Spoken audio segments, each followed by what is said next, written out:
You see, something's going to happen. What? What's going to happen? Something wonderful. What? I understand how you feel. You see, it's all very clear to me now.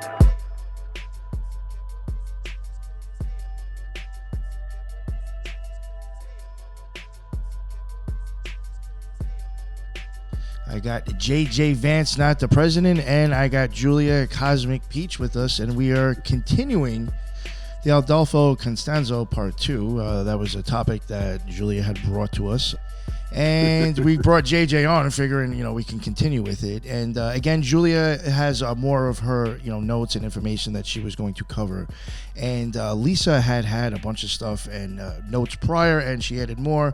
So now we kind of have both their takes on this and what JJ has to add as well. So thank you all for bringing all your brains together tonight. This should be fun and exciting. And then real quick, we will go around the circle and everybody can introduce themselves. Lisa, real quick, let everybody know what's up and how are you and anything you want to plug. I am well. I'm very excited to do part 2 with Julia and JJ. They, I think, are some of the best minds when it comes to true crime. They can pivot anywhere and they have like this well of information. So love doing this stuff with them. Nothing to plug, just Twitter, Solis Lisa on Twitter. But definitely check out some of our contributors to occultresearchinstitute.org. And that's it for me. Thank you very much. And JJ, what is up, my man? Let everybody know where they can find all your amazing work. JJ Vance, host of Operation GCD, not the vice president. Nick, I appreciate the invite. Lisa, appreciate the kind words. Always great to join you for a conversation. Julia, I apologize. I missed round 1 of this Adolfo Costanza business because it's certainly interesting. I was on the IR for that episode, but I was definitely tuning in. I'll never forgive you, but I'm so happy you're here for part 2. Awesome. Thank you very much, JJ. And finally, last but not least, a new edition of the Occult Rejects. We got Julia Cosmic Peach. What is up? Please let everybody know what is up with you and where they can find all your amazing content. Thanks. I'm actually excited that we took a pause during part 1 and 2 because we had that guest on that talked about that vampire priestess lady. Oh, yeah. And it was so similar to this one, wasn't it, guys? Like it was kind of like a blueprint almost for the weird Adolfo stuff. So summing it up today should be interesting. But yeah, I'm an occult reject part-time.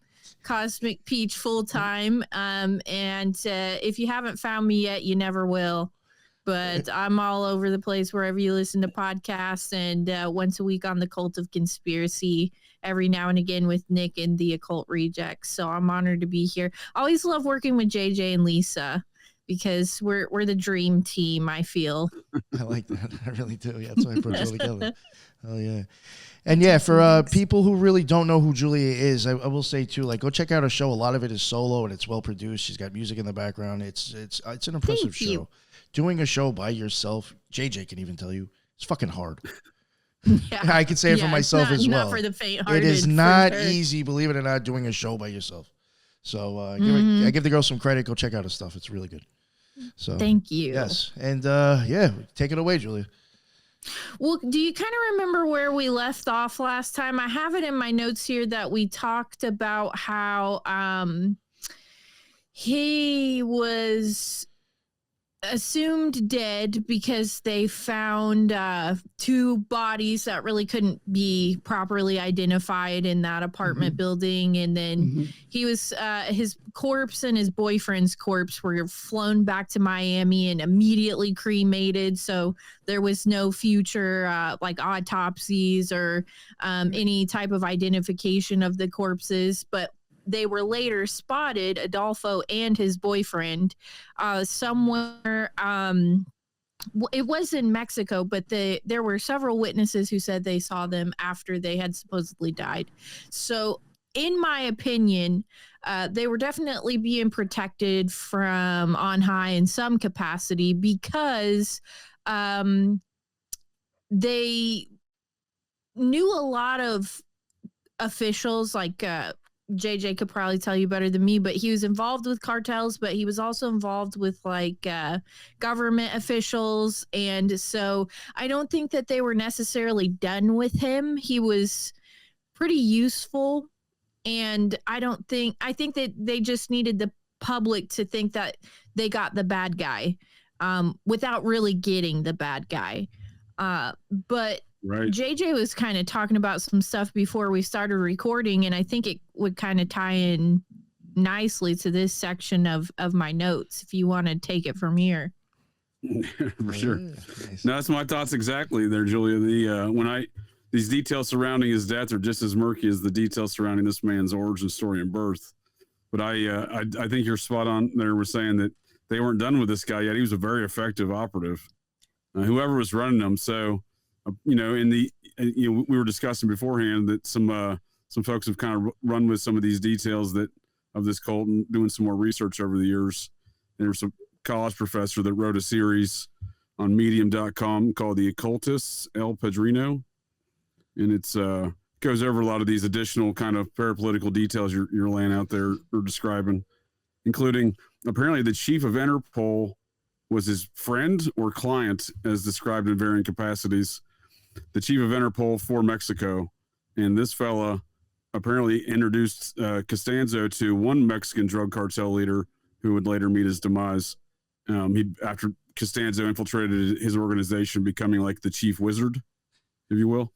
And then after that guy dies, the Hernandez cartel there, which he infiltrates in Matamoros, their leader just happens to die at this right about the same time. And then Constanzo somehow gets integrated into that network, presumably by the same Interpol chief, who would later then commit suicide, apparently, at the same time. Commit suicide. Yeah, right. Exactly. Yeah, they shot themselves in the back of the head 5 times. Something. Right. Yeah. Oh my gosh. I don't know if you guys had ever heard me talk about this guy named Henry Marshall, but the way that he got suicided, oh my God, dude. It was Lyndon B. Johnson.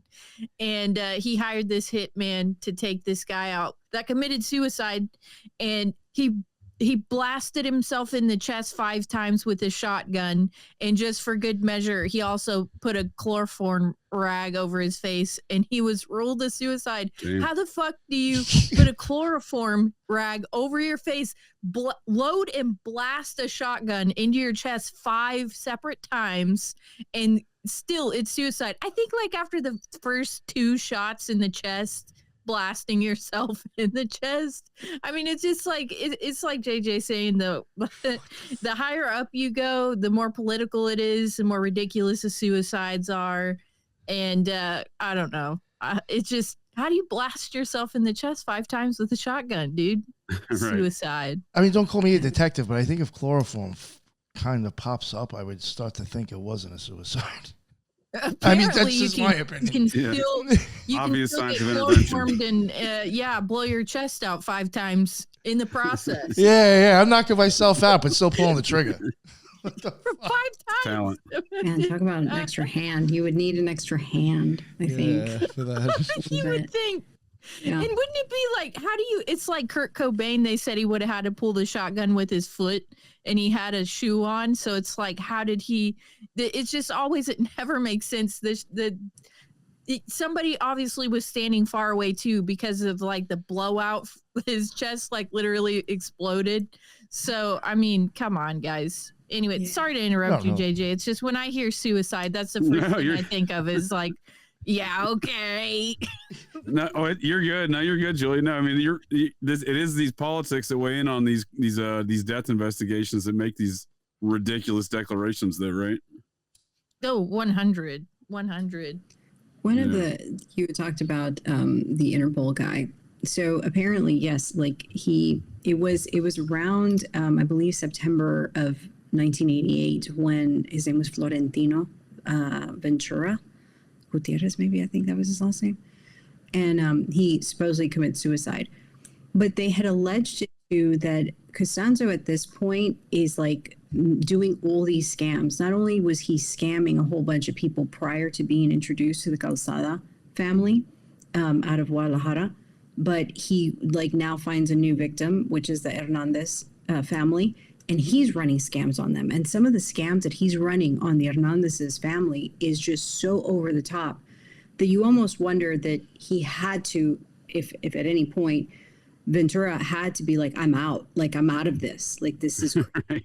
And so if that's the case, but the other thing is that he also had killed his wife and his supposed friend, Ventura did, in Mexico City. So it seemed like there were two chapters, right, of this cult, that one was in Mexico City and then the other one was in Matamoros, which are, many, many hours away from each other. And he was always going back and forth, which I thought was very interesting, that he would, do whatever he was doing and then go back down to Mexico City. Because Mexico City, I think, was his home base. And like what you had said, with Costanza, he was born in Miami. And I think some circles say that he was born in Cuba and he was brought in. But I don't have any credence to that. But his mom was like only 15 years old when she had him. So you almost kind of wonder if this was like a prostitution thing or what, but she gives birth to him in Miami. And then she goes on to give birth to two other children that are siblings of Costanza, and they all have different fathers. So it's like three different fathers. Interesting. So you're almost just like, oh, wow, that's interesting. And then this is at a time in the 60s when, conservatism is at its height, very Catholic area of Miami, right? You're having a whole bunch of influxes from the Caribbean, but then you're having all these other type of influxes of religion with Santeria, voodoo, hoodoo. You have Palo, which is what we'll talk about today. But the other thing is that she goes, and I think we covered this in the previous one, she goes and gets him baptized by a priest in Palo Mayombe. And immediately, they prop him up as this, he's the chosen one. And then I think she runs into, I guess, problems with a husband or something, and then they move to Puerto Rico or what have you. And so in Puerto Rico, she signs him up to have like magical instruction by some of the priestesses there in Puerto Rico. And so, that's kind of the height of Santeria at that point was, during that time. So it's interesting. And then they come back and he's, ready. He's going to, whatever. And she was apparently, his mom was practicing a lot of black magic. Every place that they lived was always tainted in blood or had a bunch of animal carcasses lying around.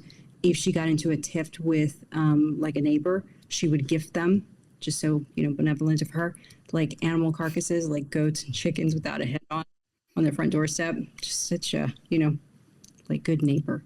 I wonder what her fucking apartment smelled like. Oh, I'm sure it was nasty. God, so did the brothers boil people and do all this shit too, or it's just Adolfo?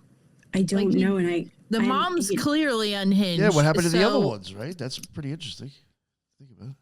Yeah, what happened to the brothers? Maybe she chopped them up, Dahmer style, and fed them to the neighbors. Because it seemed like the only one she was really interested in was Adolfo. Like that was her golden child. That's Hispanic mothers for you. I don't know if that's true of all other mothers, but Hispanic mothers, their firstborn son, let me correct myself on that, is like their shining, beacon of the family.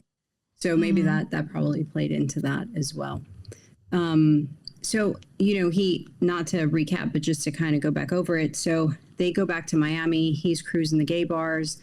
He's also practicing. He's taken in with this priest that had baptized him. And the priest is teaching him how to grave rob for body parts to start, like his cauldron or like his type of practice, and showing him how to do it and how to do, the different types of rituals or what have you. And then somewhere, I think in like his early 20s, he leaves to Mexico City for a modeling gig. But he's spending a lot of time in like infamous prostitution houses there in Mexico City.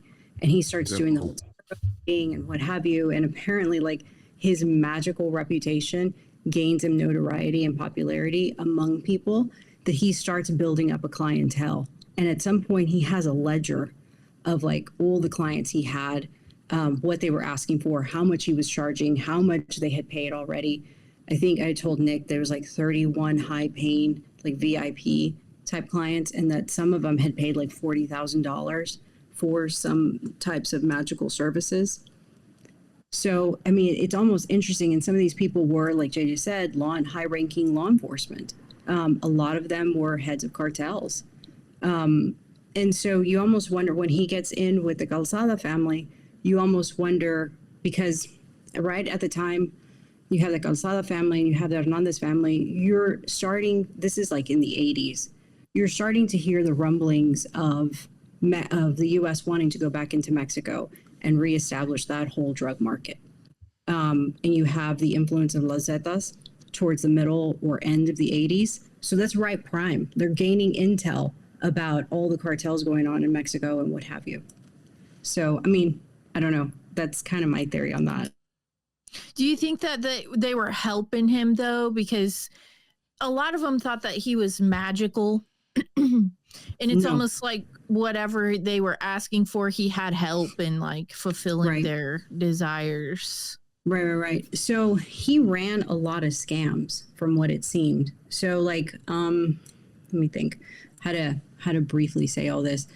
So he's running a lot of schemes or running a lot of scams, and you don't really start to see the scams until the Calzada family. And they start staging, he starts telling them that he can provide protection for them to be invisible or bulletproof or what have you, right? But somehow none of the charges ever stick on these, people that get arrested or what have you. And then during this time, you're also getting, the war on drugs up north. And what Mexico did as part of the war on drugs is that they would go to the border and they would sweep for randos type drug smugglers. And anyone that was part of the main families of the drug cartels, like, remained unscathed. They were crossing uninhibited. So it's almost like they were taking out the competition for the prominent drug families in Mexico. So you almost wonder if it's like working in tandem. You know what I mean? Mm-hmm. Yeah, he's such a... So I guess this would be a good time to bring this up because it's my next little part of my notes. But he kind of like opened up a can of worms because after it went public about what they found out there at the ranch. They started all these separate investigations into other cults and ranches in the area because everybody was highly disturbed, obviously, because of what they found. I'm talking mutilated bodies, cauldrons full of bones and stuff like this. And the police started investigating families who were connected with Adolfo in some way, or who were kind of like followers of his, but didn't actually commit any of the crimes. Because if you don't have like evidence tying people to the crimes directly, they're not going to go to jail, but you can still kind of like question them and like see what he was up to. And it reminds me kind of like with Charles Manson, because you would have thought they would have arrested everybody who lived on Spawn Ranch, but they didn't. Exactly. There were only certain family members that actually got arrested and actually got charged. So, yeah. Well, that's a good point. That's a good. If I may interject. Oh, sorry, Lisa. Go ahead. No, go ahead. I was just gonna say, if I may give you a little follow up on that Manson comment. I was thinking the same thing there, Julia. And it is interesting who they don't arrest. And when you were commenting on they follow some of the cult members around to see what they're up to. Well, I wonder if that was just to see what they knew. Because from the blackmail ops this guy was running as some sort of male prostitute, it sounds like, to whatever his relations with the upper echelon of the drug trade there in Mexico, it sounds like he was an operative for somebody.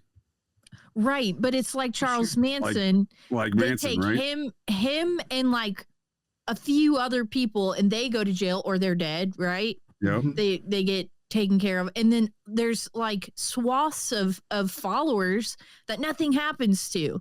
Right. They just get to go about and live the rest of their life. But Lisa, what were you going to say? So then at the height of it, they said there was like a total between 10 to 15 members in the cult, yet they only arrested 3 there. See, that's what I'm talking about. And that's it. Others claim that they died or they had defected or what have you. But when you look at the property where the shrine, their ritual shrine was in Matamoros, the owner was the grandfather of the Hernandez cartel. No charges ever came against him. But Yeah, yet why he was not, dude? Right. Yet he was performing magical rituals, ceremony services for the Hernandez family. So surely Right. they're paying, right? They're in on it. Hey, they're And it's like saying, I get it to an extent. If you were renting somebody an apartment and Jeffrey Dahmer happened to live in that apartment, why does the landlord go to jail? It's not like he had anything to do with it. But in this case, it's different because he is connected. Like this guy, the Hernandez guy is connected to Adolfo and definitely probably was taking some type of part in what they were doing out there. Absolutely. Because so to kind of get into a little bit of the magical services that he was providing. So in what I read, the Palo religion is that you basically would sacrifice a victim and you would have to torture it. You would have to torture them to the point of screaming, because the more that they scream, the more the torture, the more the fear, the better the sacrifice. And then the soul will be captured by the cauldron that he's creating.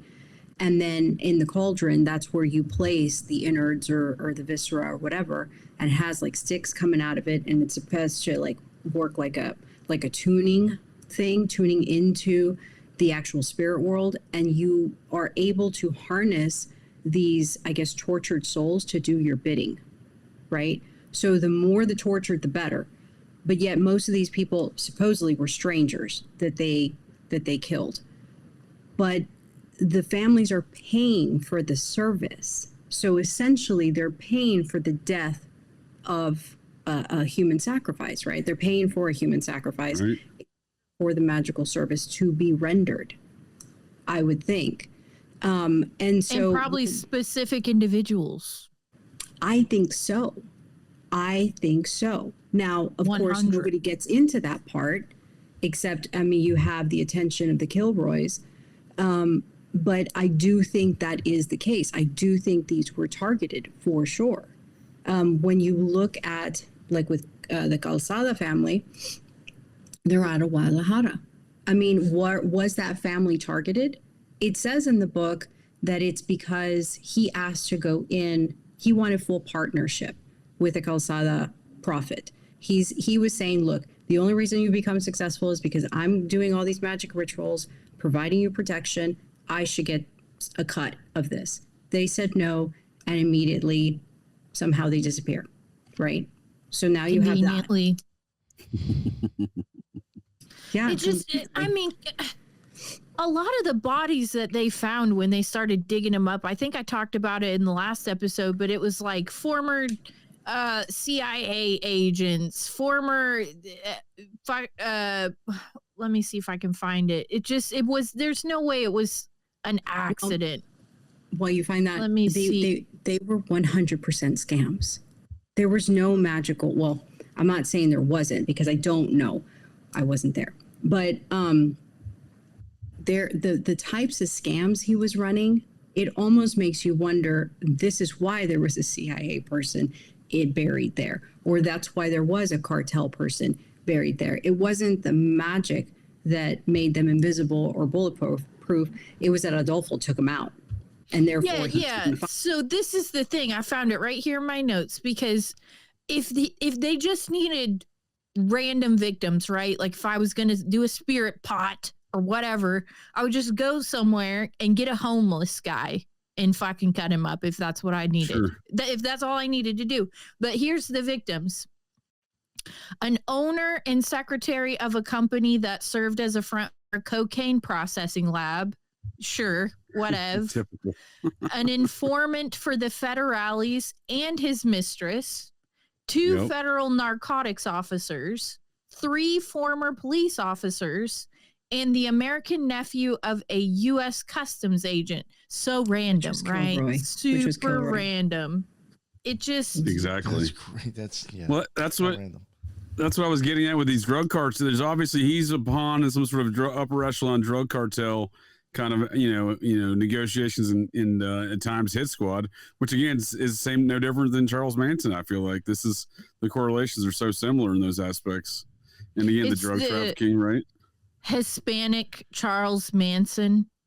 Right. Yes. Well, Yes. in regards to whether or not there's a CIA agent there, I mean, maybe he was the CIA operative there because again, he is an anti-Castro Cuban. We're talking about Right. Or the son of an anti-Castro Cuban, right? Right, At the right. height of the diaspora of the Cubans there from Castro. So he's an interesting I couldn't find anything on his father, so it's a very interesting background, and for sure. No, and so his father, nothing is known, which of course further increases, right? That it's like maybe he was birthed out of, some sort of, what do we call it, Nick? Like, or Babylon type situation. Yeah. Hence why he's the one. But like when he was with the Calzada family, and I don't mean to keep going back to this, because I promise I'm establishing it something, but he like would stage scams to where he would pose as like a DEA agent, and he apparently like ripped off like one of the top Guadalajara cocaine drug dealers, and basically he had this stash, and he called up his police contacts, and they told him where to sell it. How is that not fishy? Typical.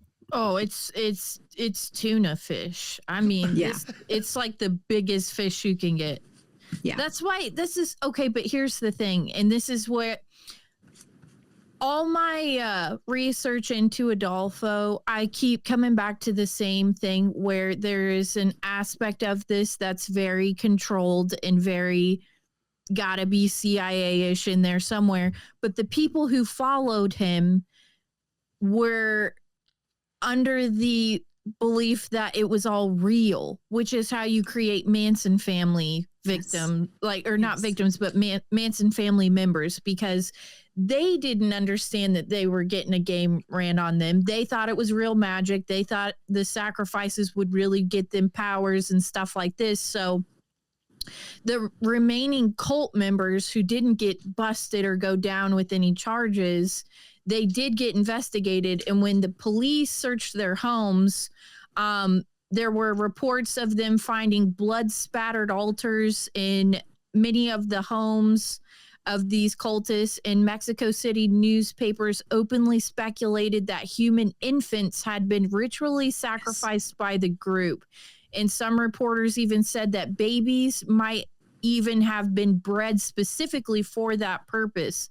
So there is Adolfo, right? And he's running scam on everybody and he's running game on everybody. But the people who are following him have taken it to another level of mental illness where they are now participating in these what they think are real rituals and killing like real babies and shit. Sure. And they don't even have any idea that Adolfo's Charles Manson. And like he's just running a playbook on them. Right. So it's very unfortunate. You were spot on, because the three first guys that he recruits, which is Martin Quintana, which is his lover, Jorge Montes, which supposedly was a psychic, and Omar Orea, all three he met at the Hangout for Prostitutes at the Zona Rosa, and all had supposedly believed in the occult since they were 15, right? And so, and they actively practiced it. So it's almost like prime for the picking. It's almost like go into this area. These people are, of that type of belief system. It'll be easy at that point. And the other thing is that, so one of the things, and it kind of to me screamed SFK, was, and we'll get into the Hernandez part, but with the Calzadas, when it was 7 family members that went missing, that's a lot. And yet, and he even says, like when the whole media outcry came of Killroy, he's like, what is this? He goes, nobody even made a stink about the Calzada disappearance and killed. How is everybody all up in arms in this? This makes no sense. So what I'm thinking is that, of course, no one was going to make any stink about the Calzada family because it was contrived. It was constructed. I think it was planned. But so 7 of the members of the Calzada family disappear. And then I think a week later, they're fished out of a river nearby in pieces, right? And that when they go back to look at the body or the corpses that were intact, they had fingers and toes and ears were removed, and hearts and genitals were excised, they were actually removed perfectly. And then the spine was ripped out of one of the bodies, and I think 2 of them had missing brains. And so when you go into whenever they busted the ritual, the shrine place in Matamoros, you start to see why. And it's he would specifically collect certain body parts of certain people because of certain reasons. And so it's almost if a person was really smart, he took their brain. If a person was certain something, he would take that and then utilize that in his cauldron. So it's almost they were targeted, right? If not targeted, but he already knew what he wanted from them as part of the ritual. So, so there is that. So I wanted to kind of get into a little bit of Palo, if you don't mind. Okay, I just bring something up real quick, something I just wanted to bring up that I thought might be possible. Besides the fact that maybe him actually just running scams on people, I did wonder if that's just a way to receive payment to kill somebody anyway. I was just looking to get a magical, he's got a love spell done. I didn't know he was going to kill someone. Fuck, sorry. I think that's a great, Yeah, that's a great point. Yeah. great context for the situation. No, it's almost not money laundering, but but it's a way to accept a payment. No, it is, yeah. Yeah. Mm-hmm. I'm sure he wasn't that's paying definitely taxes anyway on it, but you know what I'm saying? It was just a cover for. Right. Didn't report that to the IRS, 30 grand for a hit. Yeah, well, even for a magic, I'm sure he wasn't claiming his money For anyway. That magical guy. hit. Yeah, if you're killing people, I'm sure you're not worried about the IRS. Definitely not in Mexico. Yeah. Oh, that's true. Yeah. You have to pay taxes. Well, I mean, if he was over here, because he was an American citizen, that was the other thing. I was going to say, they'll get you. He's an American citizen. He was never a Mexican, ever. So one of the things I'm really quickly go into this, and I know I was talking about this with Nick, and I thought it would be interesting to mention. So the actual belief system that he had, I guess his followers indoctrinated with, was called Palo Mayombe. But when they look into it, they notice that it is a merge between Santeria, Palo, and then the Aztec warrior ritual, which we kind of got into that a little bit with the apparition of the Virgin Mary in Guadalupe. So the Aztec warrior ritual is like a human sacrifice, and it's super complex. It's not just we're going to cut your heart out, be done with you. Oh no. So every sacrifice is meticulously planned, from the type of victim to the specific ceremony they're going to be offered and to which god. And so usually what they would do is they would go to neighboring tribes and capture their warriors. The higher the warrior, the better the warrior, the better the sacrifice, right? And what they would do is that they would plan which warrior was going to be sacrificed to which god. And so if they were going to sacrifice the god to a warlike god, they would take the warrior that captured the other warrior would take in that guy for a year and dress him as that god, feed him as if he were the warlike god, give him women like he was a warlike god. And I mean, it would go on and on and on for about a whole year. And then the day would come on the feast day of that god to where he would be sacrificed. And the other thing is if it fell on a specific month or whatever, they would paint them in blue, right? Which is funny because you hear blue a lot, whether it's with Crowley that saw the blue image in the pyramids or what have you, right? And of course, this is done at the Great Pyramid at the very top. So for instance, if you do the warlike god, you would basically have them in blue and then place them over a ritual stone. You would cut into them alive and then tear out their heart alive. You've seen it on the Indiana Jones and Apocalypto, and that's pretty much what it is, right? So they would tear out the heart and then they would push the body down, the pyramid, and would like roll down or whatever. And it was going to mimic the story of the warlike god's sister that would then be dismembered, and then the bodies would be carried away, cremated, or returned to the warrior itself. And then he would hack it up, and either he would take the body parts and like ship them off as a present to someone else, or he would keep them and eat them, and then they would burn them. But what's interesting is, so it's like a ritual of cannibalism, so to speak. But what's interesting is that this is what they were doing in this whole ritual thing, is that they were selecting certain body parts to either be utilized in the ritual or gifted and sent out. Because when you go into some of the Hernandez type journals and stuff like that, he said that he was like organ trafficking as well. He was cutting it up. Oh. You know, those organs were no longer there, or somehow removing them and, I don't know, giving them away or utilizing them for a ritual, or was he giving them to another cult where they were doing another ritual? Does that make sense? Right. That makes a lot Or of sense. like organ harvesting for like Exactly. legit, like. Okay. And so you get Now, my the drift. cartels have been busted doing that too, for sure. That's Yeah. exactly what I thought. Oh, The yeah. cartels have been busted doing that. So The when black market of 100. organs. Mhm. So when you look at the amount of people that died just in Mexico City between 1987 and 1989, it's like over 75 people. And those specific people were died of ritual killings. And most of them are tied to Adolfo. And I think they said like 16 of those 75 were children or teenagers.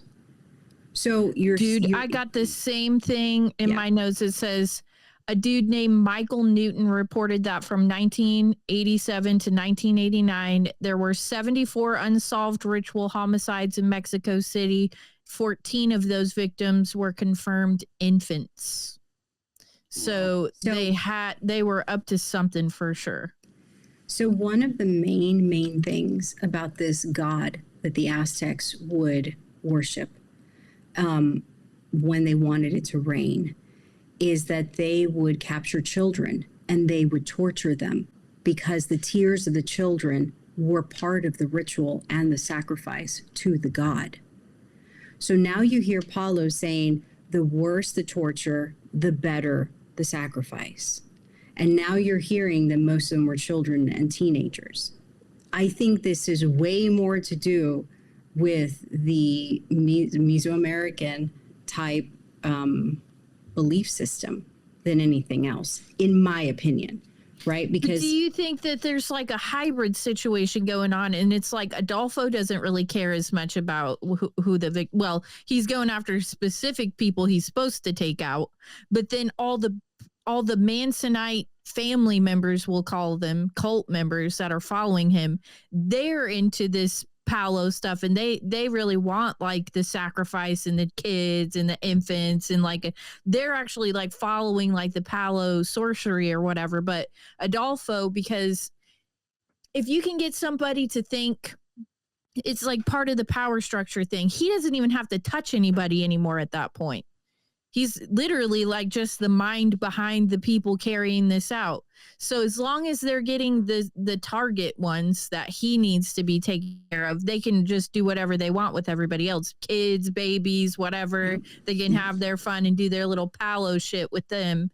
But as long as these specific targets are taken out, nothing else matters, kind of thing.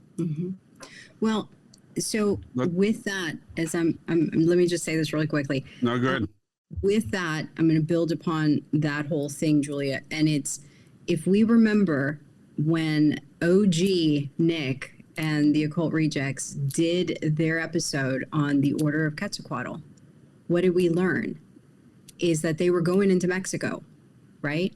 That part of the actual initiation is to do a pilgrimage to the pyramid there, and they consecrated them, or they basically rose to the ranks during a ritual, and it's called a consecration ceremony called the Feast of Fire.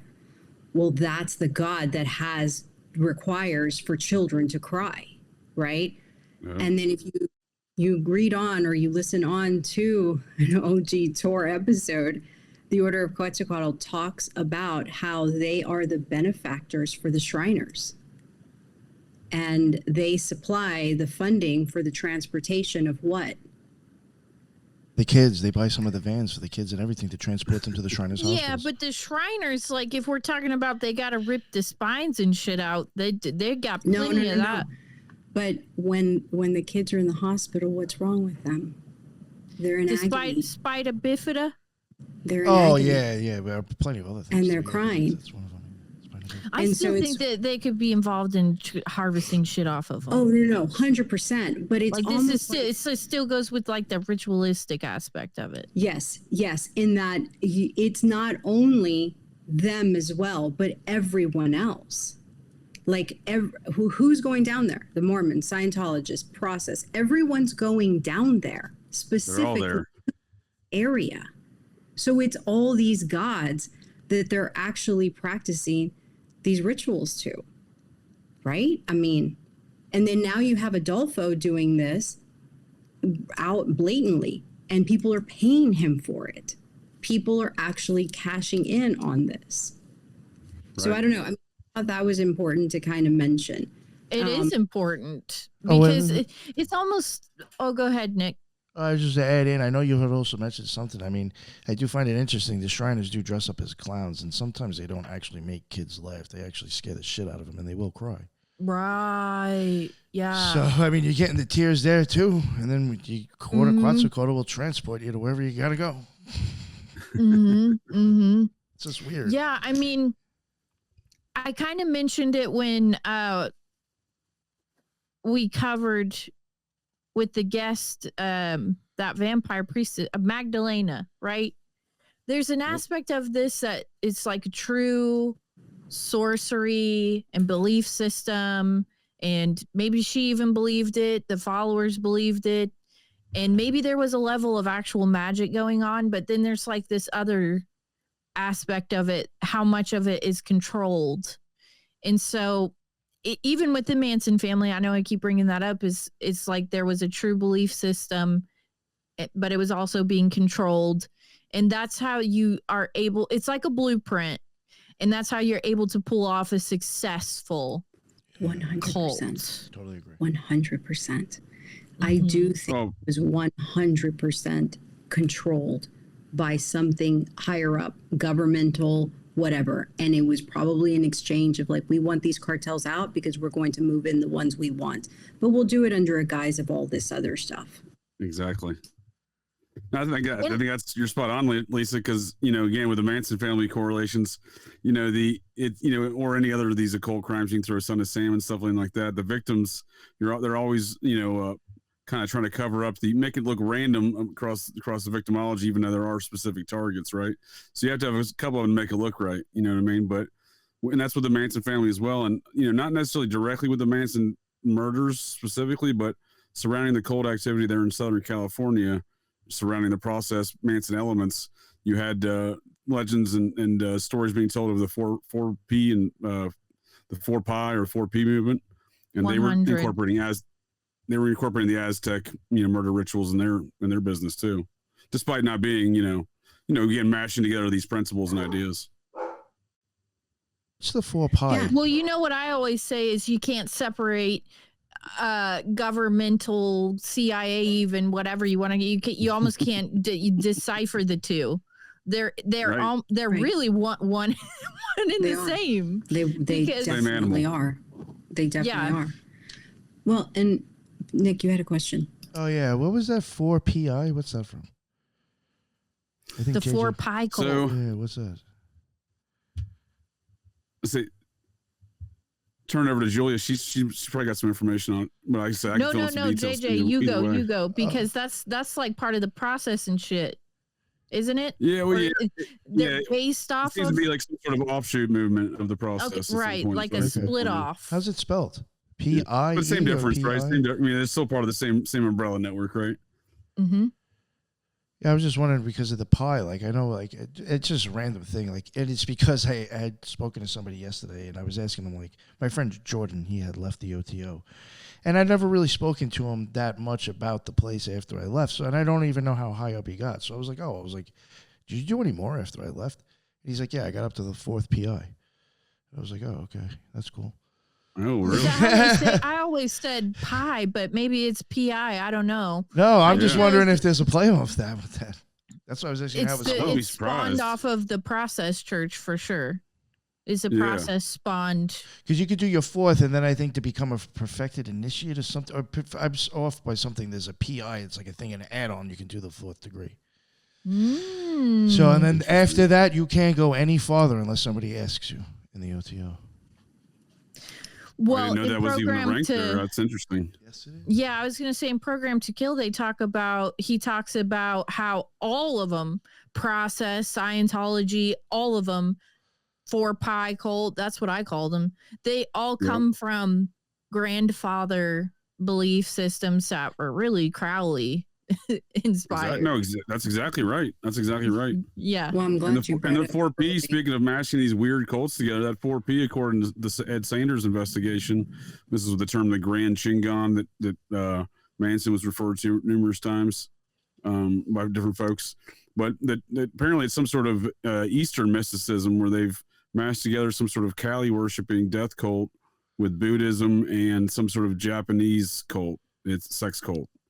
Yeah, So it's you know, really that's strange. where the Thuggees come from. Who is it? The Thuggees? I don't know them. The Thuggees. Well, they were a cult that were they were Kali worshippers. Yep. And they were strangling the dog shit out of. I think the body count is in the millions, JJ. In the millions. The Thuggee cult. That's where the term thug comes from.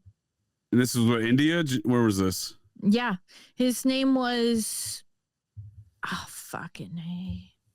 I have it in my notes actually because I was gonna talk to Nick about it one day. I'll have to check. That's interesting. I've never even heard of this cult. But one other thought I had on the mashing together of all these different theologies, right? One thing to note with relative to the 4P and all this Eastern mysticism that was mashed in there, notably at apparently used in rituals at the Son of Sam and the Atlanta child killings, was a Buddha statue in various ritual sites. So, back to this 4P mashing together the Buddhism, the Kali worshipping, and the Japanese sex cult. His name was Bahram, if you want to look him up. He was the cult Yes. leader. Behram, Bahram. But to your point, JJ, about Crowley and all that, Crowley was there. Crowley was in Mexico in this one area. And Sure he was. Was he? And yeah, he did some mountaineering. And well, I mean, not in the 1980s, obviously, but he was within a good 2-hour away from where all of these site rituals were. But he was mountaineering some of the major volcanic ore summits that are there in this one area.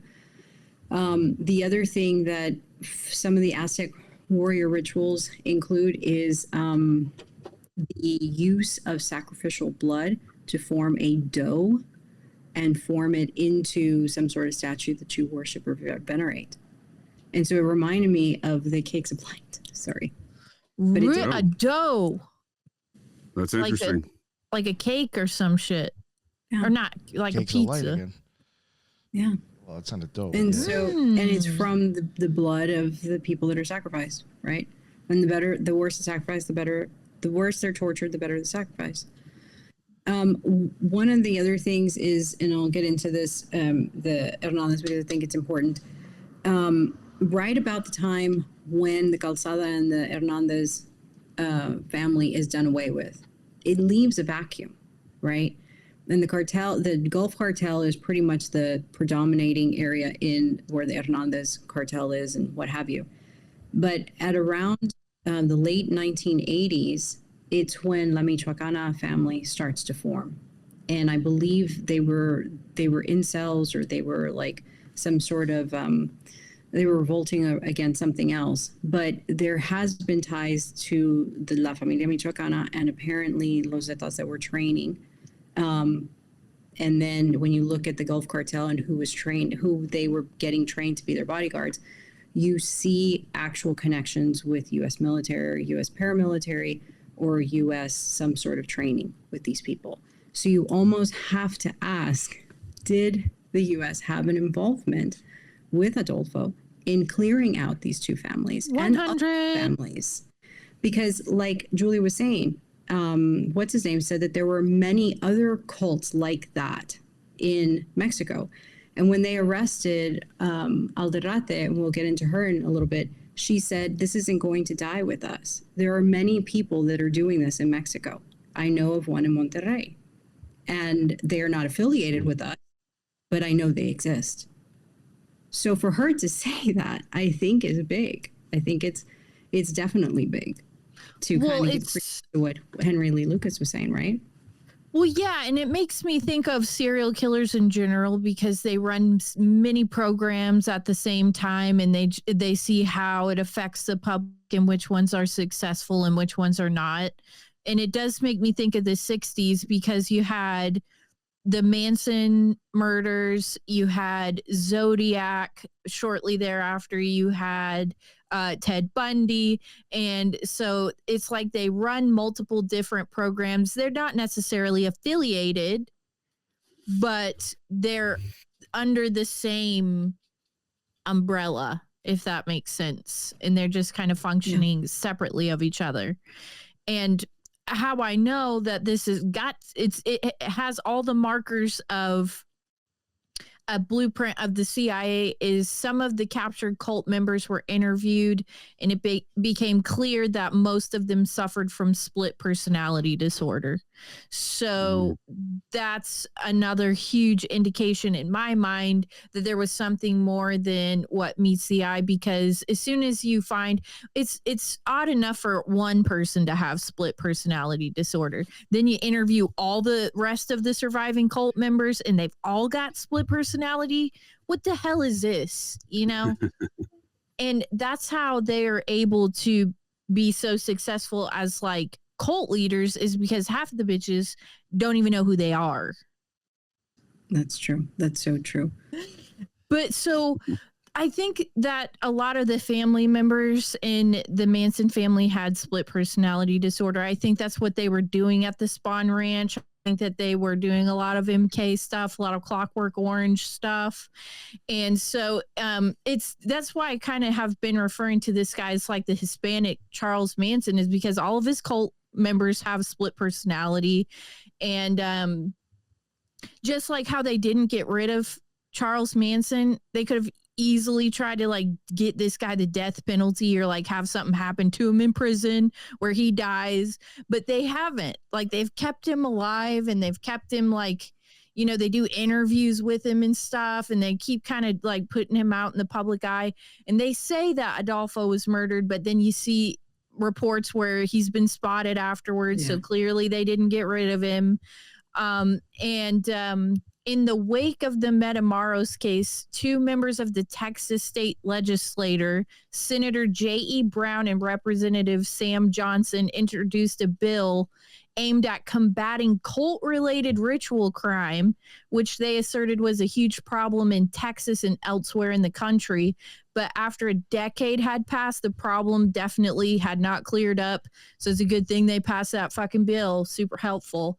And it became even more evident that this was a huge problem when yet another excavation began at a ranch near Juarez, Mexico. And so I wanted to include that right here because you said there was a female who testified, hey, it's not just us. We know of other cults that are doing this. We're not affiliated with them, but they're doing the same thing too. Yeah. So that girl that you mentioned, JJ, do you want to say something? I'm sorry. Oh, no. I was trying to type in the chat, but it wasn't letting me. Okay. So the Sarah Aldrete, which was considered La Madrina, which was, I guess, like the second in charge, is what Constanzo put her as second in charge. So she was like in charge of recruiting, I guess, indoctrinating. And whenever he would leave, or, you know, like for a drug run or something like that, he would put her in charge, right? But one of the things I wanted to mention with her, which was interesting, so we have Constanzo doing what he did to the Calzada family, right? And then leaves. So Guadalajara is on the Pacific side of Mexico. and he leaves to Matamoros, which is over on the tip of Texas. So now you're in the Gulf side of Mexico. By July, he already knew what family he wanted to target. How did he know? I have no idea. But one of the things that he did do is that he has a chance encounter with a girl named Sarah Aldrete. And he cuts her off, and he, comes out of his car, a brand new shiny Mercedes, and basically is telling her, oh, I'm so sorry, whatever. Oh, it's faded. I bet you your birthday is this. It's the same as my mom's. I've seen it in my tarot cards, blah, blah, blah, blah, blah. Just woozes her over, right? The thing is, he knew who she was, and she was dating one of the members of the Hernandez cartel, and completely woos her, right? Trying to be her friend and trying to get, close to her, whatever, to the point that I think they meet up. I think he meets up with her, and his name was Gilbert Sosa, which was part of the Hernandez family. And shortly thereafter, someone makes a phone call to Sosa and tells Sosa that Sarah is cheating on him. So of course he breaks up with her, and Sarah runs to Adolfo and is like, he broke up with me. He won't believe me. I'm not cheating on him. And Adolfo tells her, oh, I saw this coming in the tarot cards, which wasn't true because he made the phone call to Sosa to break him up. So this was all a scam so that he could get in with Aldrete. So somehow he gets Aldrete to give him all the information on the Hernandez cartel, to the point that he tells her that one of the top guys is going to come to you and ask you for advice. And when he does, introduce me to him. And sure enough, one of the head calls in Sarah and is like, I have this problem. I need some advice. And she introduces him to Constanzo. And Constanzo just schmoozes his entire way in and says, I can do all this for you. I can provide security. All you need to do is just basically give me half of your profits, but I can make your men invisible and bulletproof. The same thing he sold to the Calzada family is what he was selling to the Hernandez family. And then somehow this is how they gain access to the Hernandez ranch. And they're able to do all of their rituals there because of the way he schmoozed his way into the situation. And then somehow he would design times where, I think what he did one time is that he would say that there was a rival gang that stole drugs, but it was his group that stole the drugs. And so he would sit on it, right? And then that the rival gang had thought that it was Hernandez people that had stolen it.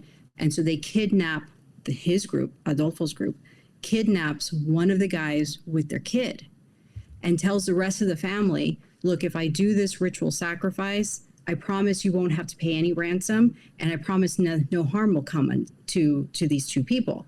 So they perform the ritual and what have you, and they return the people, right? But it was his family. I mean, it was his group who had done it all along, and they sold the drugs. And then they sold the drugs, keeping the profits. So he was running total scams on all of the, I guess, the family themselves, and then the surrounding people that were also, drug running. This is pretty big, I think, in terms of who's allowed to do and move like this. Can I just say one thing, too, that just seems so preposterous to me about this and how he was able to get away with it for so long? He said, I can make your men invisible and bulletproof. I would test the theory. I'd be like, oh, so you're going to make my men invisible and bulletproof. Let me, Johnny, come over here. Let's test it. Yeah. How did he get away with this for so long? I would have blown my own guy's head off to test it before I would put my blind. Let me shoot one of their trust in dudes and see what happens. Well, and I think you make yourself invisible and bulletproof. Yeah, this is where I think the other members who never got arrested, whose names don't come up, I think they were running it in with him as well. It's crazy to me. It's just so crazy how he was able to get away with this for so long. When you see something like that, you have to know there's something else at play here, because you cannot stand on a lie like that for too awfully long. I'm making people bulletproof and invisible. and I'm, you know, putting people's heads in pots and I'm boiling them, and I'm like, how long can, what was it, 10 years or something like that? He was able to run free, or with Hernandez, it was, I believe, 2 years. 2 years. Then with What about Calzada, with I the think that other? was 2 years. So four altogether, and then kind of like a grace period with these people, I think. Party time. Okay. But that I think doesn't it's mean also that's important the to note. extent of it. Oh, go ahead, Lisa. No, that was it. Oh, yeah, I think it's also important to know that someone had to off the Hernandez cartel leader to make all the to allow him to go in there. And that happened in, I think, January of '87. So like right when Constanzo's getting, you know, pushing his way into the family, their cartel leader gets killed too. That's and why it's I like, think did he not make help. right? Oh yeah, for sure. Was nobody, the question pop in their mind, like, why wasn't the cartel leader invisible and bulletproof? Like, who got him? He didn't have the magic yet, right? I mean, He didn't have the Costanzo hadn't magic showed yet. up yet. Yeah, For he that, right? He couldn't afford it. He couldn't even afford it. He couldn't afford it. So now- Right. Okay. Yeah, the- see, Actually, this Hernandez guy's pretty interesting. So he was running a drug trade from Michigan all the way down to southern Mexico. In fact, a lot of his crops he was growing for marijuana fields were down south to Mexico City. I was like, wow, this guy had an extensive network. Well, he was very successful. Again, this is where Very I think some successful. of the government stepped in, and they were doing to him what they did to Pablo Escobar.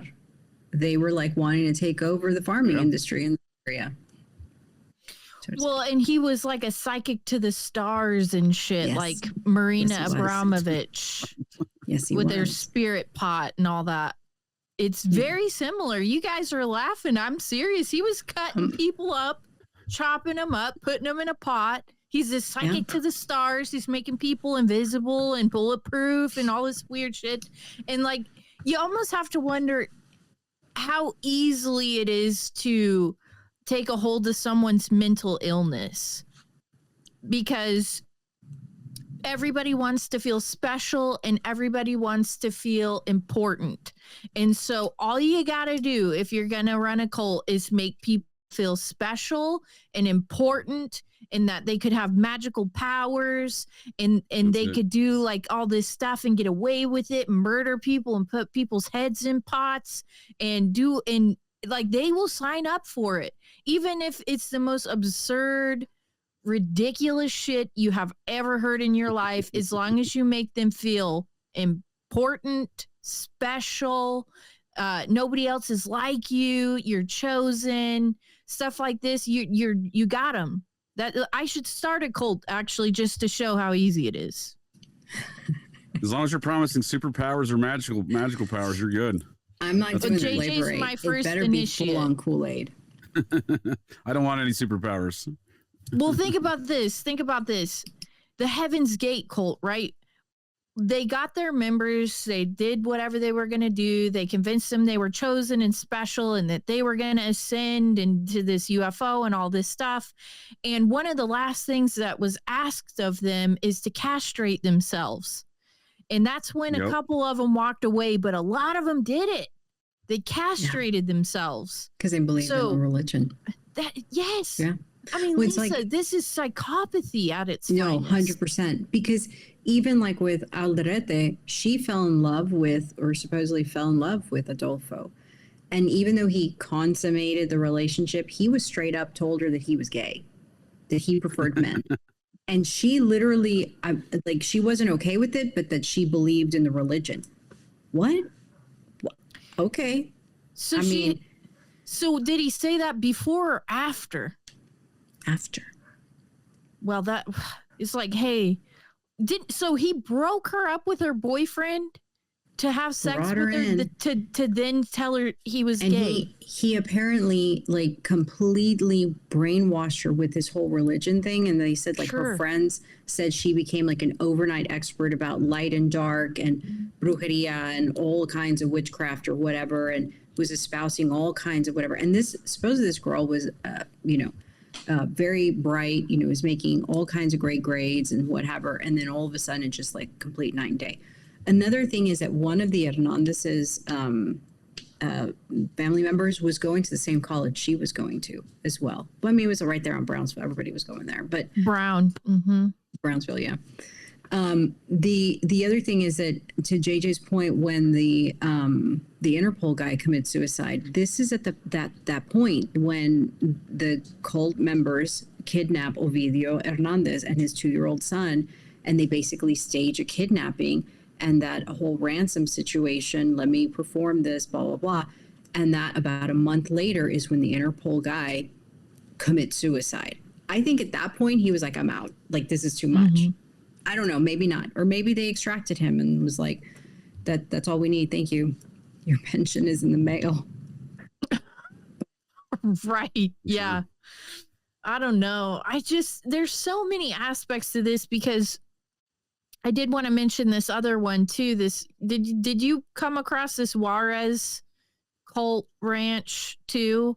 Like, it was excavated not long after they busted Adolfo, and it's the same shit, because it was located on the U.S. border, so right there in plain sight. It was actually within sight of the U.S. border, so they excavated and exhumed 300 bodies from the Juarez Ranch, including 22 missing U.S. citizens and a number of former FBI and DEA informants. And there were actually a possible 3 more burial grounds that they didn't even excavate. And no one wants to be honest about how these cult ranches and the government are connected, except for us, obviously. But it's like one of those hard luck cult stories you hear. It's like, there were all these ranches in Mexico and all these freaking bodies all over the place, crazy Mexicans. And then you find out it's like, well, a lot of the victims were very specifically chosen. They knew about each other. Henry Lee Lucas, who barely had one tooth hanging in the front, knew about him.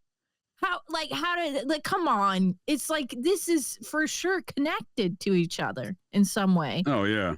Well, there's a lot of American influence, right? I mean, you're talking about all these MK Ultra kind of mind controlled assassin kind of experiments going on down there with these cults. Well, there's a cult down there just in our modern times still doing it, still down there in the same state of Mexico as these activities, right there in Monterrey, the Nexium cult. In fact, they've been engaged with all these drug cartels down there as well, if you recall the LeBaron Mormon disaster. Yeah. You know, one of the things with this one, Constanzo, they were all male. The victims were all male. Sure. Which brings me back to SFK, right? And from what I understood, that they were targeted, right? They were specific. One of the things that you mentioned, Julia, with the Juarez, a majority of those are female. So there is that as well. I don't know. I mean, I'm not going to say all of them, but majority. But at least the ones with Constanzo, they were all male. That is interesting. His, I hate to say it, but his the process of it is he would torture them, he would sodomize them before killing them, and then he would remove specific body parts to be used in his cauldron. Which makes sense because he's gay, and I'm sure he didn't get anything out of that for himself. I mean, it just it stacks up to be too much.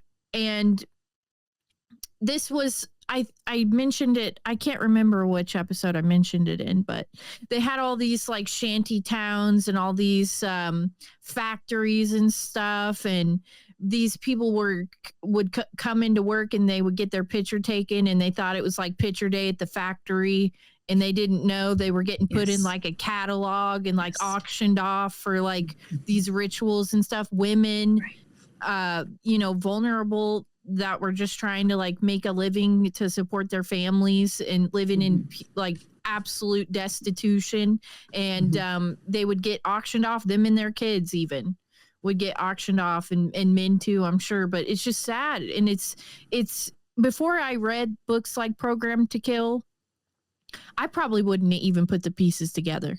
if I'm being honest. I had heard about Adolfo before because he was on an episode of like Forensic Files or some stupid shit like that.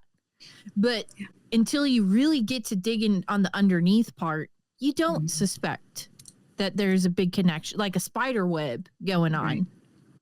Well, and speaking of mental manipulation, while that Nick kind of has something on this, but so Aldrete was in charge of indoctrinating the followers, and she would make them watch a specific movie over and over and over and over and over all day long, every day, unless they were killing. And so, What was the movie? Do you know what it was? It was called The Believers. The Believers? Yeah.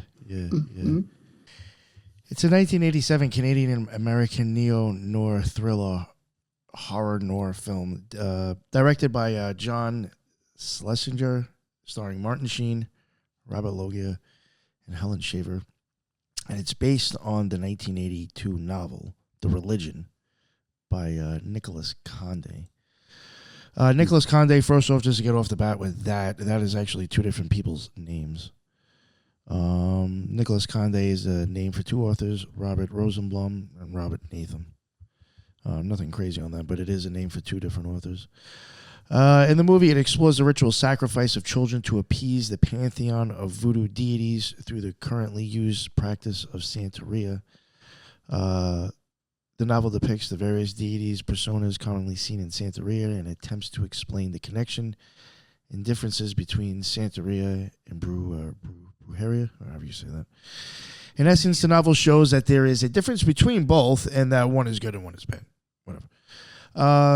The religion is huge, complex, and living in our midst. Sacrifices must be made to save the world, so they believe.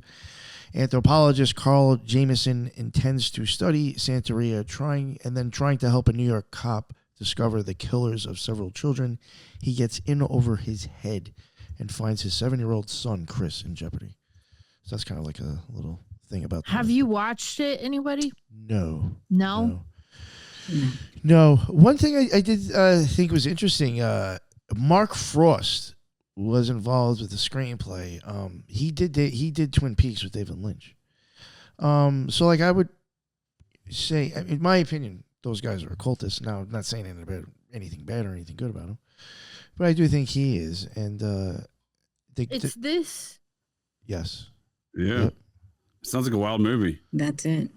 Apparently, it was like the first slasher film type or horror film to come out to kind of talk about that whole aspect.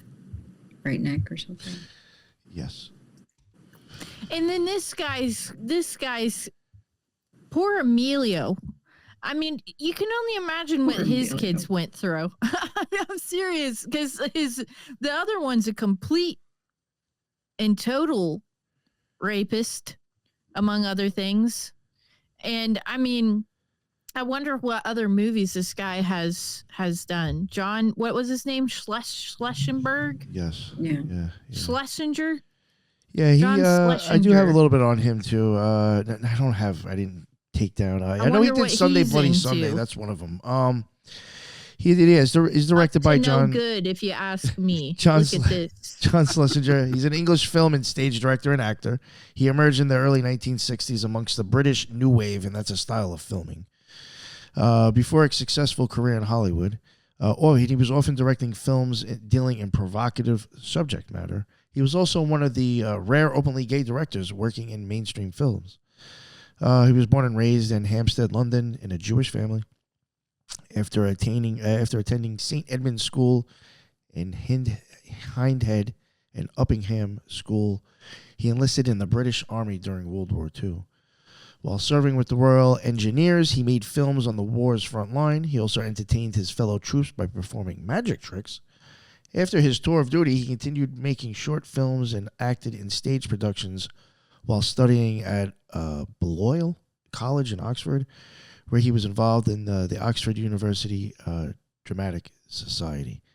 One thing I do find interesting is his partner for over 30 years was photographer Michael Childers, if I'm saying that right. and he was like kind of did like art and I think portraits and photography, and he had dealt with some people like Julie Christie, Catherine Genevieve, I don't know how to say that, Clint Eastwood, Richard Gere, Dennis Hopper, Rock Hudson, Grace Jones, Shirley MacLaine, Groucho Marx, Demi Moore, Paul Newman, Laurence Olivier, Michelle Pfeiffer, John Travolta, Andy Warhol, Mae West, and Natalie Wood, some of them. So, like, even his... what are mostly comprised of Scientologists and process members? Let me interject there.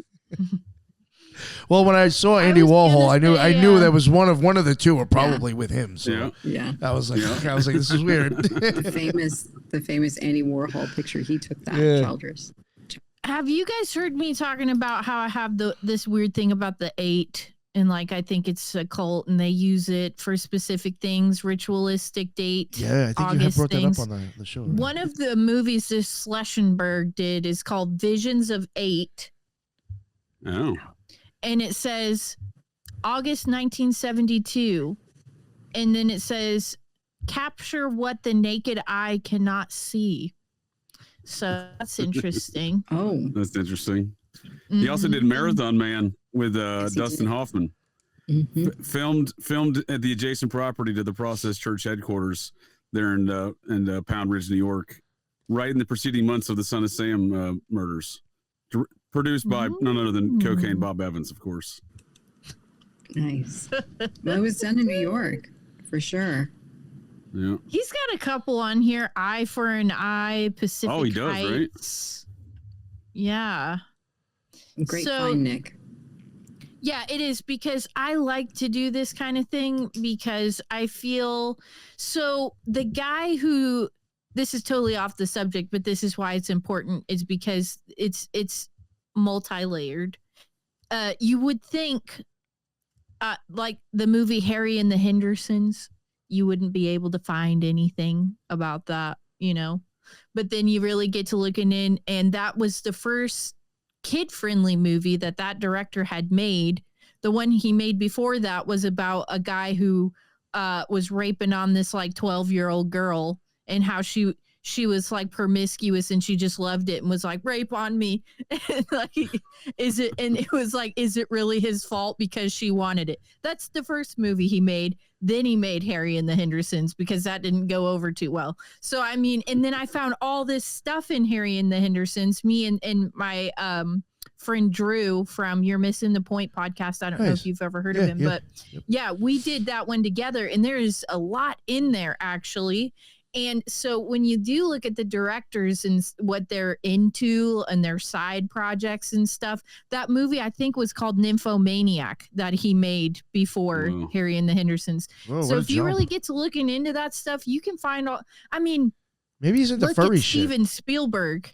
Huh? Maybe he's into like furry shit, and that's how you went from that to Harry and the Hendersons. Like, how do you go? Who fucking knows, dude? I think even the idea of like this cryptid joining your family, and that he's the good guy and he's soft and gentle and he loves puppies and whatever, and then you go out and you meet a real Bigfoot and he tears your clit off. I mean, like, I've heard terrible stories. That's precise. He's precise too. So that's fucking impressive.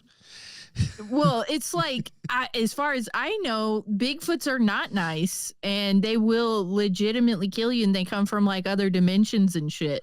Well, going by the size of them, they could pretty much just kill you just from that, I'm assuming. They're not all hairy in the Hendersons, but I say all that to say that stuck out to me when you said that, because watching a movie over and over again, specific movie, specific director, what are they into? It all means something. Like, what if somebody was like, you have to watch Stanley Kubrick movies all day? I'd be into it, but there's a lot of stuff in there. Right. Well, the Nexium MK Ultra that was going down out of Monterrey, Mexico, at least, and in Albany, apparently, Albany, New York, they were showing snuff films of apparently some Mexican folks getting murdered. So I don't know if they're filming them down there in the compound. I don't know if it's one of these other nearby cults that are getting the films from, but it makes you wonder. No one really tracks those things down. The doctor loses his license for MK Ultra, folks, but this is just 10 years ago. But no one really tracks down where's the snuff films, who are these victims, right? Right. But imagine that, playing that on a loop. I mean, that's got to do some damage. Oh, That's what Michael Aquino was doing to those kids at the Presidio. It's dark. Yeah. Real dark. No, for sure. One of the things that I kind of wanted to mention is the whole Killroy incident. So prior to Killroy incident in March of 1989, from New Year's Day of 1989 to when did he go missing? March 13th or something. Something like that, yeah. It was mid-March. From that point, in just Matamoros, there was already 60 missing cases. So it's like less than 3 months. What is that, a person a day? Wow. And there was no warning issued. I mean, it was like, hey, be careful when you go down there. It wasn't that. I remember because I was here. But one of the things with Mark Killroy, like you mentioned, his uncle was DEA, and his dad, I believe, held a patent to the precursor company to Honeywell, so they were a family. But the other thing is that they lived outside of Houston, and you know who also lived outside of Houston is Serafin Hernandez. And when they captured him, you know, to do with this whole cult thing, he said that he had a hand in the kidnapping of Killroy. And so you're like, Oh. wait, does that mean that you stalked him? I mean, did you pre-plan this? Is that a nod to that? So you have that. And then when you say, you know, did Constanzo, you know, really die? Did he kill himself? Well, you have one of the guys that was with them that supposedly shot them because he didn't want to be taken alive, that when they press that guy about it, he tells them everything. He tells them what's been happening, the religion, the cult, everything. But then at the end, he tells law enforcement that the El Padrino won't be dead for long. I mean, that could mean that he resurrects, or that, you know, in the afterlife or what have you. Or does that mean that he wakes up from his like pretend faking of the death? And that was the boyfriend that said that, right? No, it was one of the assassins. The boyfriend, because he wanted to die with Martin. He didn't want to die with. He wanted to die with his lover, which was Martin. Sure. You're talking about in the closet. Yes. Yeah, that's the literally part in the closet or figuratively? No, literally, dude. They were Slumped over. found. Yeah, that's why. But this is part of the problem for me is the bodies were so unrecognizable because it wasn't like we're just gonna open. They were hiding out in the closet, right, from all the gunfire from the police raid or whatever it was, and so it wasn't like he asked two of his cult members to off them and be like, "Hey, shoot us both in the head so we don't go down for this." And it's like they're taking themselves out. You're not gonna get me. We'll take ourselves out, kind of thing. Why were they so absolutely riddled with gunfire that they were to the point of being unrecognized? They shot their faces off. So, I mean, was that really necessary? Right. And then, like I said, they were spotted later. So it goes to my point that those bodies were probably other people that they just kind of threw in there, and they said, oh, this is Adolfo and his boyfriend. But, then when you bring up an excellent point that kind of jogged a memory is that, so they talk about that there was a firefight and it lasted for 45 minutes, yet no one was injured. No one. Maybe like a grazing of a bullet, but there was no mortal infliction. The only mortality was Adolfo and Quintana. But when they found them, that they were wearing shorts, like if they were going to the beach. If you're hiding, why are you going to go to the beach? Well, and that just goes to show maybe they've got two randos off the street. That's what I think. Brought them back into the apartment. They were Mm-hmm. vacationing, and they brought them back to the apartment and shot their faces off and said, "This is Adolfo and my boyfriend." And the whole thing too, because he'd want to run away with his boyfriend, is that the boyfriend would have to also be assumed dead. So in case, so imagine I get true love and all that, but if it was even me and Colby and he was like, we're both going to go down for this, let's get in this closet and get our heads shot off together, I'd be like, I'll take my chances. But if that's what you want to do, I mean, there's no way you can convince me to get my head shot off just because we're in a relationship. I mean, the levels of absurdity to this, and I compared it to Waco because they said that there was like a 45-minute gun battle between the cult members and the police, yet no one was injured. And if you look at actual standoffs, Ruby Ridge, Waco, these are actual standoffs. You got a definite body count there. I mean, within the first like 5 minutes of Waco, David Koresh was shot in the freaking stomach and like everybody's heads was exploded and ATF officers were laying all over the place. So did this gun battle even go down? Because if you're shooting at each other for 45 minutes and not one person is injured, that is suspicious to me on its own. And the only two people that were injured were the ones the cult members went in there and shot their faces off. Like, we're supposed to buy this? This is the story? I don't know. 45-minute gun battle. That's and a lot not of ammo. a single, not a single fatality, not a single. I think the only one that they said was like a police officer got like his arm grazed or something like that. So, and JJ, correct me if I'm wrong. So you're in a gun battle for 45 minutes. No one's going into the room, right? Because you're in a gun battle actively. Then you hear shots going off. You assume it's still part of the gun battle. Why do you go into the room? Well, it's a good question. Like, it's a good question. If rounds are still being popped off, you don't really want to walk into that. Yeah. I don't know. It seems. So you're saying, how did they even get in there?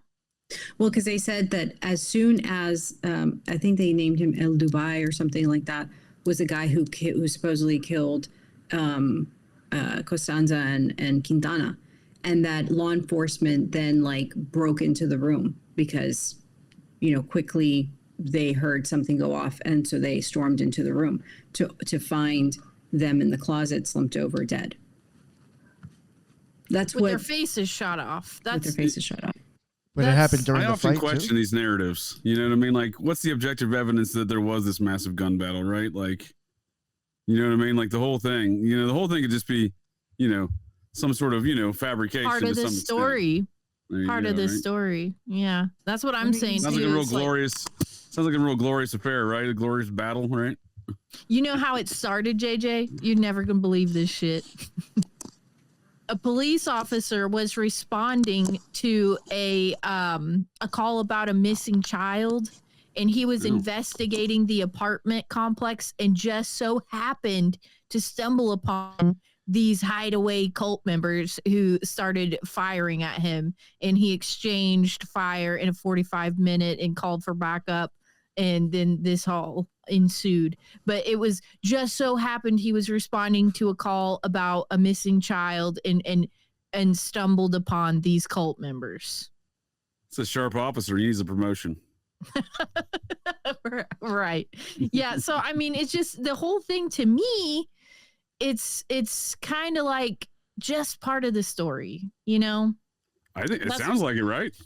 Yeah. Yeah. And it's sometimes I even think about like Laurel Canyon people. I said this on our Laurel Canyon episode, and I said, what if they're not the badass, they make up these stories behind the character to make them more interesting and make people like them. Like even Jim Morrison, and they've made him so interesting over the years. But what if the real story is he grew up on a military base and he was a spoiled brat, piece of shit kid, and he was given his assignment and he carried it out, and he just got high and fucked bitches and sang songs that made no sense at all to a lot of people. And he became this celebrity, and he would scream at people, "You're all slaves and retards," but we all idolize him and we think he's great because he's this, celebrity of sorts, this musician. But how much of it is a fabrication? A lot of these Laurel Canyon guys are just spoiled military shitheads. I think that's the best way to look at Morrison and a lot of those characters. You know, you look at Morrison's words himself. He does an interview in, I think, 67, so at the height of his fame. And he's asked whatever talk show it was, where do you see yourself in 10 years? And he said, hopefully I, disappear into some sort of corporate America. What the hell is he talking about? And it's did he ever really die? You know, they came up with a great story. He was in France in a bathtub or some shit like that, but I wasn't there. Right. I didn't. I'd like that. Can you produce a corpse, please? Because I need to see it. Exactly. No, it's definitely like you wonder if all of this was contrived, you know? I do. Yeah, I've certainly. You know, and that's the other thing that, so Nick, you had told me about how the actual movie professed this whole satanic thing, right? And it's like, did it push the satanic panic? Like, is this what kind of introduces it to the zeitgeist? And the reason I say this is because, and this is probably not a popular thing to say, but these are my 2 cents, right?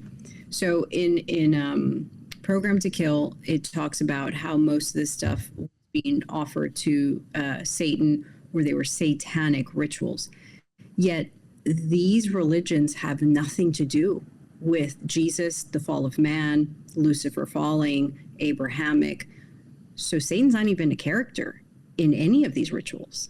So to kind of press or to kind of bring in the word Satan is a tad bit like intellectually disingenuous, because it's not Satan, right? Am I wrong? They love to advertise it that way, though, don't they, Lisa? Yeah. I mean, it's easy to understand. I don't know. I mean, I think it begs a closer look. Just saying, just a little bit. That's the thing too. Is I was actually going to say that because I'm making Colby watch the Chilling Tales of Sabrina on Netflix, because I think it's just riddled with occultism. But she goes, I don't want to be a part of the Church of Night because I'm not evil and I don't want to worship Satan. And they're like, well, Satan isn't evil. He is the embodiment of free will. And that's how they sell it to her, is he's not good or evil. He's just the embodiment of free will. If you demonize something as being satanic and you feed that to the public and you give them this evil Satan pitchfork horns, that's where they'll look, instead of looking further, like The Process, like Aleister Crowley, like Do As Thou Wilt, like this is where it's all part of free will, right? We can do these things because we're our own masters. That's the actual crux of it all, is that it all comes from this Crowley idea of like, be your own master and do as thou will, and free will shit. They're looking for this pitchfork and horns person when they really should be looking over here at the real crux of it. And by no means am I like, like for the whole Satan thing. I'm obviously not. Oh, well, definitely me neither. But that's how they market it. I think that's exactly it, Julia. Like, you hit the nail on the head. They had to market it to the American Christian people. And the war on drugs was the way for Satanists to make money, because all these cartels are Satanists and therefore drugs are bad. And so it somewhat unified the people in the 80s on this whole war on drugs, when in reality what they were doing is cleaning house in Mexico and selecting which cartels they wanted to work for so that it could streamline and pipeline more money into the coffers, as they did with Pablo Escobar in Colombia. So that's what I think happened. But it's the same thing. That's a good point. People do it.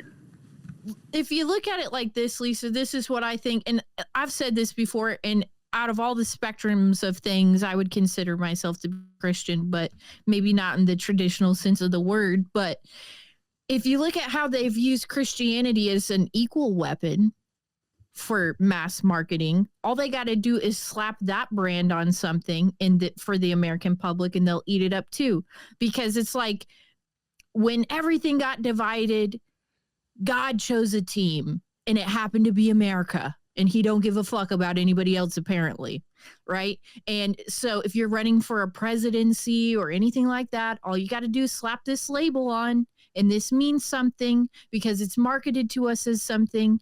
And I think it's so funny because I have a lot of members of my family who are Christian, and they were all big Trumpers and shit. And I'm like, can you tell me one thing he's done that's like Christ-like to you? I know he wears this badge and like he's supposed to be the mascot now for Christianity, but like it's just so easy to, people are so severely deluded with certain things. They push this satanic narrative the same way they push the Christian narrative. And it's like I said, God apparently chose a team, and it's America, and we're constantly in this battle between Satanism and Christianity, it feels like. And it's marketed to us in that way, so we never figure out what's really going on. That's true. I thought Donald Trump resurrected JFK Jr. He didn't do that. Seemed Christ-like. I would love it if he resurrected JFK Jr. since everybody's so convinced about that shit. Right. Now, I think Have that's you important. looked into that? Vaguely. I think it's important the way you're all framing how it was marketed in America, because again, looking at the examples of these Satanist cults in America, we get the four pi with their mashed together of Eastern mysticism, or these examples of Buddha statues at rituals and Atlanta child killings and Son of Sam rituals. And last time I checked, Buddha, I'm not an expert on Satanism or Buddha, but I don't think those two go together very much. So they put Buddha statues in conjunction with the Atlanta child murders? Yeah, there's a private investigation report from a big corporate kind of private investigation firm out of Manhattan that wrote a report in the early 80s there, mid 80s, regarding comparisons between the Son of Sam cult activity and the Atlanta child killing cult activity. Just both happen to be surrounded by the process. Sure coincidence, I'm sure, but in that report, it's noted that there was rituals being, or in the rituals in both locations, they were incorporating a Buddha statue. And that was marketed as part of the investigation to the public. Well, it's a public report. I mean, it's a report I can certainly share with you. Well, I'm just thinking that's got to be part of the agenda. Then is for people to think Buddhism is satanic and it involves I don't think it's child marketed. Murders. Yeah, I don't think it's. Well, I see what you're saying. I don't know if it's marketed in that regard, but it is. I think it's weird to call these things Satanism when that's obviously incorporating elements that has nothing to do with Christianity or. They love to do that though. Right. But they put that stamp on there as fast as they can so people don't look at the CI fucking A. Do you know what I'm saying? Those Satan worshippers. It's us. It's us. Yeah. It's not Satan worshippers. And I think like it's almost like a resurrection, and I don't know if you're familiar with it, JJ, is the whole incident with Kiki Camarena and what happened to him in the 70s. And I felt like when we had the whole Killroy thing that happened, it was like a rebirthing of that incident. And then you have Rafael Quintero that was extradited here last week, that was brought over into the U.S. and we have a reemergence. I saw that, yeah. Arena storyline all over again. So I don't know, it's almost like they're just recycling the torture to kind of keep the people indoctrinated. Mm-hmm. It is because go ahead, JJ. No, I was just gonna say, no, those are great points, Lisa, because that ties directly into what we're talking about. That guy that cartel leader just got shipped to the U.S. He's the one who's allegedly responsible for killing that DEA agent that was murdered amongst all this other mess, right? Yep. And again, when Killroy's connected to a DEA family, makes you wonder what all's going on throughout this whole mess. Exactly. Yeah. They'll slap a Satanist on it as fast as they can so they don't look at the CIA. Yeah. Well, and for those that, if you're not familiar with Kiki Camarena, he was a DEA agent that was working down in Mexico. And while he was there, it wasn't part of his task, but while he was there, he found concrete evidence, emails, photographs, all kinds of whatever, for the CIA's involvement in drug trafficking to basically fund their operations with the Contras, which was in Nicaragua, to fund the whole Iran-Contra thing, right? He found it. He reported it back. He's like, hey, I found something interesting. No sooner than later, Rafael picks him up. And I believe from what the testimony says is that Quintero basically said, your people sold you out. They told us where to pick you up, and they told us what to do with you.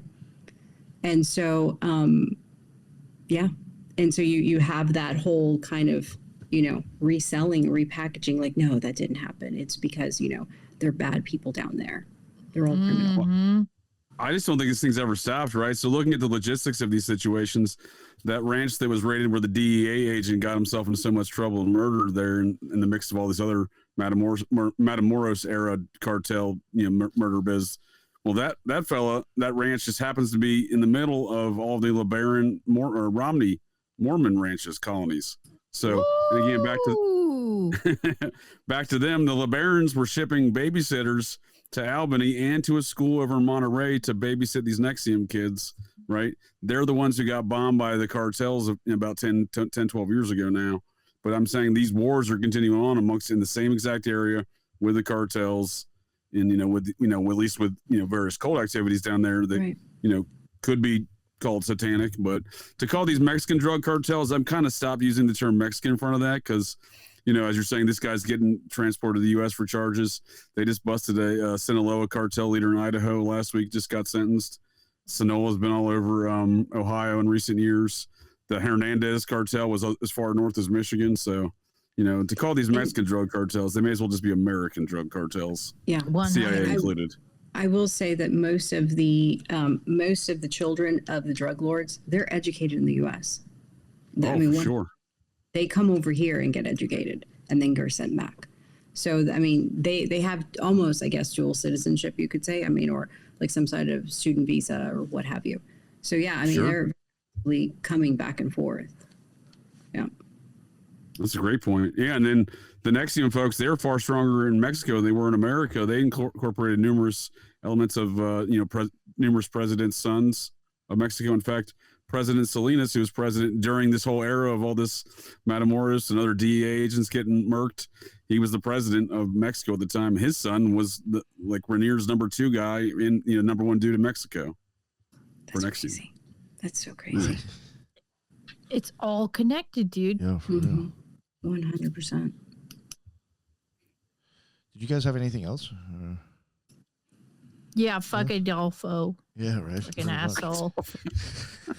Yeah. It's a good way to wrap it. I'm glad we did this part 2 because it's I am too. even more stuff came out than I was even expecting. Very much. No, this is great. Yeah, This was it's awesome. Very weird. Nothing makes sense with this. It's not black and white like it was presented, in my opinion. Right. Right. Well, thank you all. I really had a blast. That was great. And the chat was awesome tonight, too. Real quick, again, Julia, let everybody know where they can find you, please. I feel like tonight was such a group effort. I shouldn't even take credit for any of this shit. I mean, JJ and Lisa were on fire. I loved it. It was awesome. But yeah, I have the Cosmic Peach podcast wherever you listen. If you want extra stuff, you can find me on Patreon. The subscription is called Room 237. There's no tiers or anything. You pay one price, you get it all. I feel like that's fair. And I want to start a show with Colby. And that I'll put on the Patreon too, called The Kill Room. But I've been dragging my feet on it because I don't know, when you try to start a new show and get other people involved in 2 schedules and everything else is hard, but maybe it'll come into being eventually. And I'm kind of excited about that because we'll be covering a lot like stuff we did today, cults and murders and just weird stuff like that. But I'm kind of just riding the whole occult rejects wave right now, and I'm enjoying that too. I've already learned a lot from the couple of shows I've been on. Awesome. Good. I'm glad. It's been a blast having you. Believe me. Thanks Thank for you. having me. Hell yeah. And JJ Vance, what's up, man? Let everybody know where they can find you. JJ Vance, host of Operation GCD, not the vice president. Nick, always appreciate the invite. Lisa, Julia, great conversation as well here this evening. I always enjoy the conversations, and I too learned a lot here in regards to this. And speaking to Nick's point there a moment ago, this was, even in the Program to Kill version of these things, that was far more vanilla than what is really going on in the situation. And no disrespect to McGowan, because a lot of this information that seemed to have come out since he made that work, but it's nice to see some of his work, the evolution of some of the ideas he put forth. I love it. I love it. Yeah, I agree. Did you plug your show already? Halfway. So Operation GCD Live Wednesdays, 7 p.m. Twixter, YouTube, and Rumble. Tomorrow night, got Jonathan Mitchell talking Son of Sam stuff, and actually next week talking process stuff. So kind of, along these same lines we're talking tonight. And Fridays with the Occult Rejects, Nick with the Occult Rejects, Fridays at 9 p.m. Yep. Definitely. And Got Ron on this Friday. That's right. We talking Idaho 4, right? Yeah, tough man to get a hold of, that Ron from New England. But yeah, we're talking some Idaho 4. Yeah, I've actually had people comment on the YouTubes. I think it was neither YouTubes or even like DMs or something. I've had multiple people hit me up recently asking when are we actually going to talk the Idaho 4. So that's nice. perfect. Yeah. I mean, Idaho 4? Yes. I don't even know what that is. Oh, it's a true crime that makes zero sense. Yeah. Oh, can I be on it? No, just kidding. No, I mean, if you're around. That was not me that's inviting right, myself. That's right. It's not my show either. I'm thinking. Yeah. No, definitely. You should look into that. Though. I will. You might actually It's a wild case. Yeah, it makes no sense. I have looked at a few things that I think slightly occult. I don't think it's too blatantly occult, but nothing makes fucking sense. Yeah. It's very weird. That's for sure. Yeah. And last but not least, Lisa, plug yourself again. Thank you so much. I very much enjoyed this. Initially, the conception was Julia talked about this on her Cosmic Peach podcast, and I immediately was like, Nick, we got to get her on. And then luckily it was on JJ's show. So I'm thankful to JJ for allowing us to speak about it on his show. And then I'm thrilled and so honored to have had this conversation with both JJ and Julia, because definitely OGs with this kind of information. You can bring in all of the true crime theory, all of the books that are out there, plus all of the current, pop culture type theory, and kind of mesh it all together and kind of have a really great conversation. So I'm very, very honored. Thank you for having me on. Thank you very much for indulging me, so to speak. And, I loved every also, minute of it. Yes. I did too. Sure. Thank you. I hope we do many more for sure. I think And that we contribute to, like JJ said, we're contributing to the work and to the research and just building upon it and putting in, thoughts, and hopefully something comes of it later. Thank you so much again. And also occultresearchinstitute.org. And that's it. Thank you very much. And again, thank you all. This was an amazing, amazing show. I was really looking forward to it, and this was 10 times better than I ever could imagine. I know I say that all the time, but for real, I had a blast. And with the three of us, it was great. And the chat again, thank you everybody in the chat. That's what's up. That's why I went live. I had a feeling it'd be a good one. Thank you all. I really look forward to seeing you guys again in the next one. And until the next one, everybody be well. Later.